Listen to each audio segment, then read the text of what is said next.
Hello दोस्त, नमस्कार। Welcome to my channel. और फिर से मैं नए वीडियो लेके आप लोगों का सामने हाजिर हूँ।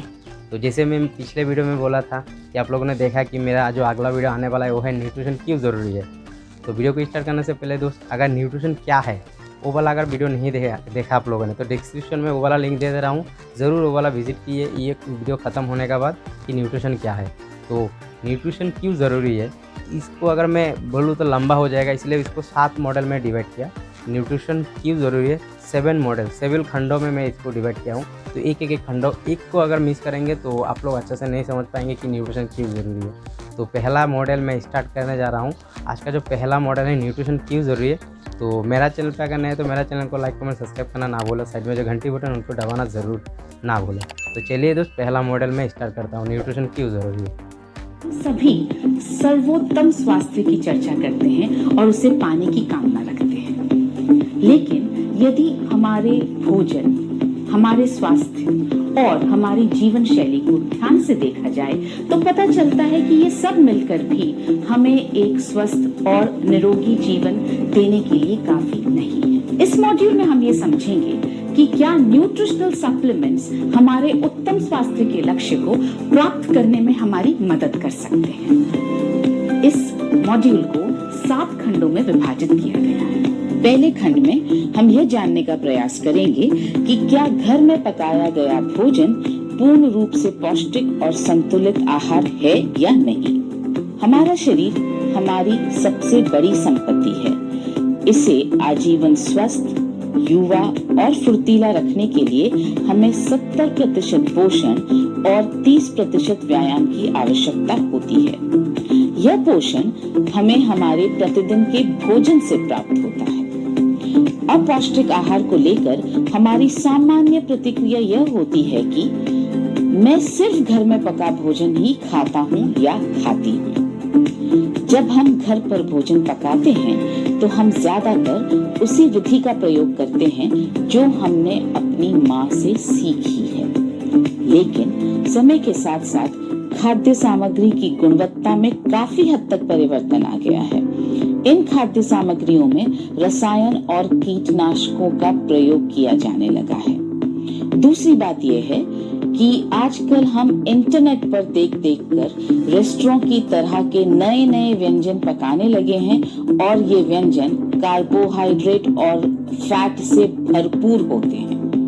इतना ही नहीं, जितनी ज्यादा खाद्य पदार्थों की प्रोसेसिंग बढ़ती है उतनी ज्यादा उनकी पौष्टिकता और गुणवत्ता नष्ट होती जाती है। उनमें से फाइबर, विटामिन्स, मिनरल्स और फाइटोन्यूट्रिएंट्स खो जाते हैं।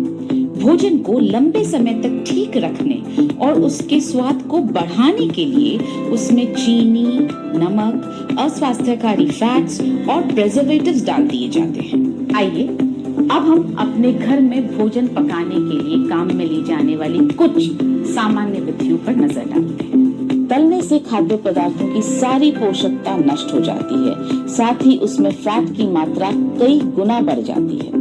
अध्ययन से पता चला है कि माइक्रोवेव के उपयोग से भोजन में उपस्थित प्राकृतिक जल सूख जाता है और कैंसर पैदा करने वाले तत्व उत्पन्न हो जाते हैं। जब भोजन को उबाला जाता है तो उसके पोषक तत्व पानी में घुल जाते हैं और हम उस पानी को अक्सर फेंक देते हैं। सब्जी या अन्य खाद्य पदार्थों को जब हम धीमी आंच पर पकाते हैं तो उसमें उपस्थित प्राकृतिक जल और उसकी पौष्टिकता नष्ट हो जाते हैं। आइए अब हम घर में काम में आने वाली कुछ सामान्य सामग्रियों पर नजर डालते हैं। हम सफेद चावल ज्यादा खाते हैं, मगर उससे बेहतर है ब्राउन राइस, क्योंकि यह कम प्रोसेस्ड है।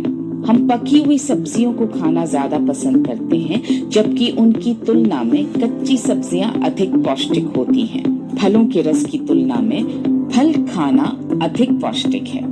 छिली हुई कच्ची मूंगफली तली हुई मूंगफली से या उससे बने मक्खन से अधिक पौष्टिक है। ये सूची तो बढ़ती ही चली जाएगी। समय अब हमें मजबूर कर रहा है कि हम ये सोचें कि क्या घर में पका हुआ भोजन हमारी दैनिक पोषण की आवश्यकताओं को पूरा करने में हमारी मदद कर रहा है, और यदि कर रहा है तो ये भोजन हमारे शरीर पर अपरिवर्तनीय बदलावों के रूप में असर क्यों डाल रहा है। समय से पूर्व बुढ़ापा आना, हमारी रोग प्रतिरोधक क्षमता का कम होना, बार बार बीमार होना, लंबे समय तक दवाइयों का सेवन करना, उचित जीवन शैली न होने के कारण उत्पन्न होने वाली बीमारियां आदि। इन सब बातों से यह साबित होता है कि जो भोजन हम करते हैं उससे हमारी दैनिक पोषण की आवश्यकता पूरी नहीं होती है। इस खंड में हमने सीखा सर्वोत्तम स्वास्थ्य के लिए हमें 70% पोषण और 30% व्यायाम की आवश्यकता होती है। जैसे जैसे खाने की प्रोसेसिंग बढ़ती जाती है वैसे वैसे उसकी पौष्टिकता जो है वो नष्ट होती चली जाती है। हम रोजाना जिन खाद्य सामग्रियों को उपयोग में लाते हैं उनके बेहतर विकल्प उपलब्ध हैं। घर में पकाए गए भोजन से हमारी दैनिक पोषण की आवश्यकता पूरी नहीं होती।